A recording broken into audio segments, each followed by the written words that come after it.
As I've always said to Simon, if you line me with enough Aston Martins, enough cash, I'll start Monday. Ariana Grande, she apparently is going to be starring in a brand new film with Leonardo DiCaprio and Meryl Streep. Now, there's this big thing at the moment. We're seeing Camila Cabello, she's taking on the role of Cinderella. I mean, do you think artists like that, do you think they should stay in their lane and do what they do best? Or do you think it's good to have a big artist on a big film? It depends if they can actually act. I had an amazing encounter with Ariana Grande last year. I was in a restaurant in Los Angeles, and she was in the corner without me realizing with a bunch of her producers. They just had number 1, 2, and 3 in the Billboard Hot 100, so they were celebrating. And she got up to go to the loo, and she saw me, and I saw her, and I went, Ariana. She went, yes, and I went, Piers Morgan, and she went, Piers Morgan? Anyway, came to my table with me and my manager, and we sat for 3 hours chewing the fat, and she kept buying fabulously expensive bottles of red wine. So I have a lot of time for Ariana Grande. If she wants to act, I will be there for her, because she and I, we are soulmates. Well, listen, the wine may be on us, because I'd love to know, mate, because it's a massive story today. I've got to ask, Piers Morgan may be replacing David Walliams on Britain's Got Talent. Could we see you there? Well, you know, like all the best bands are normally the first lineup, aren't they? And when I was doing it with Simon and Amanda, we were getting like 20 million viewers. I noticed recently, not so much. You know, as I've always said to Simon, if you line me with enough Aston Martins, enough cash, I'll start Monday. I know you have what it takes to take on our game of commentator or chart topper. Okay, it's got a list of phrases. Now, they're either things that a commentator has said during a football match or they're lyrics from a chart-topping song.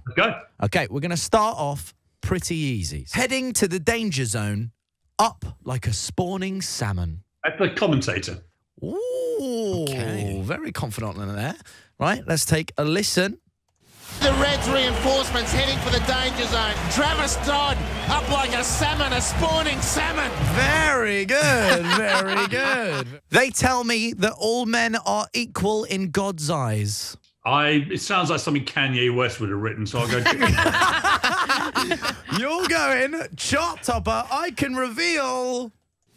They tell me that all men are equal in God's eyes. It sounds like Kanye, doesn't it? We've come too far for you to feel alone. In your face, I can see passion. Well, that's got to be a chart topper. No commentator could do that and keep their job.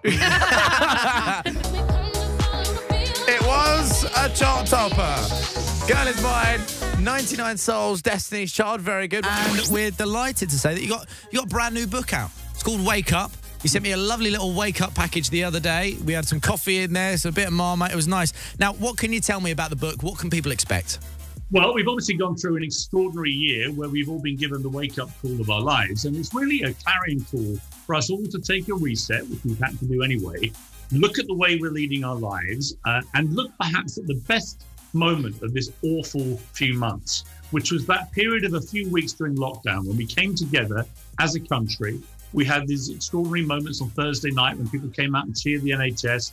We looked after our friends, our neighbours, our family. We got reconnected with people. We got reconnected with nature because we weren't driving around. Everything for a moment, even though it was hellish, we saw, I think, the very best of this country. And then before and after, sadly, there's been a lot of nonsense going on, driven a lot by social media, but we've become very tribal. And whether it's about Brexit or Donald Trump or now coronavirus, everyone is screaming at each other. Everyone thinks they know the answer. Nobody wants to debate. Nobody wants to listen to other opinions and respect them. And really, it's a particular call to my fellow liberal friends on the more extreme end, who I call the wokies. And they're the ones who are ultra woke about everything. And there'll be a few listening. There might even be some in your studio, Roman. And my wokies can't go around cancelling everything you don't like. You can't go around screaming at people who just have a different opinion. You can't, if you're at university, no platform speakers just because they have a different view to you. We've all got to grow up and wake up and start to embrace the very best of a liberal democracy, which is where we all have a right to free speech. We all have a right to a free opinion. And if I want to laugh at a joke, I don't want to have somebody with purple hair and a nose ring on Twitter telling me I have to lose my job. Right, Piers, I have to quickly ask you, and I want a simple yes or no question, okay? Is your book better than David Attenborough's? Because he's just released one as well. But I love David Attenborough, but the answer is yes. Of course it is. And just quickly, I know that you've got a very thick skin, Piers, but do you ever get worried about negative backlash? No, because when you've got 7.6 million followers on Twitter, somebody wants to start a nuclear war, I'm there, baby.